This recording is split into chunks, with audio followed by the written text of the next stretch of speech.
THBD এর পক্ষ থেকে শুরু হচ্ছে ফ্লাটার ফুল কোর্সের একটি প্লেলিস্ট। আজকের আলোচ্য বিষয় ফ্লাটার দ্বারা কী ধরনের সফটওয়্যার বানানো সম্ভব, এই জার্নিতে আমরা কী বিষয় শিখব এবং কারা এই কোর্সটি করতে পারবে বা ফ্লাটার শিখতে কী যোগ্যতা থাকা প্রয়োজন। আপনারা ইতিমধ্যেই জানেন Flutter framework Dart programming language দ্বারা কাজ করে।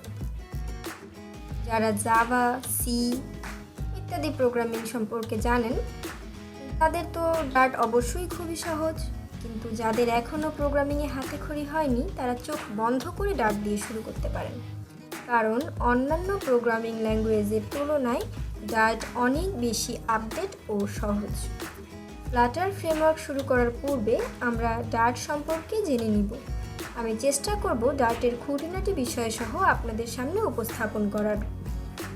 আমরা ডার্টের environment, syntax, data type, variable, operator, number, তারপর হচ্ছে function, generics, object oriented programming সম্পর্কে বিস্তারিত আলোচনা করব এবং ফ্লাটার শিখেই আপনি কি সফটওয়্যার তৈরি করতে পারবেন সে বিষয়ে জেনে নেওয়া যাক।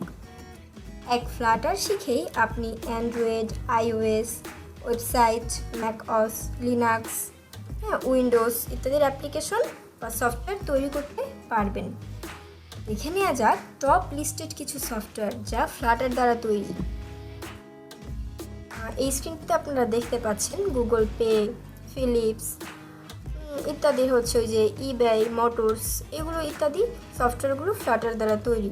এছাড়াও বাংলাদেশের সুরক্ষা অ্যাপ, বিকাশ অ্যাপ এগুলোও কিন্তু ফ্লাটার দ্বারা তৈরি। তো বুঝতেই পারছেন যে ফ্লাটার ফ্রেমওয়ার্ক কতটা সিকিউরিটিপূর্ণ একটা ফ্রেমওয়ার্ক, যেটা দ্বারা হচ্ছে যে কোনো সফটওয়্যার বা অ্যাপ্লিকেশন তৈরি করা সম্ভব।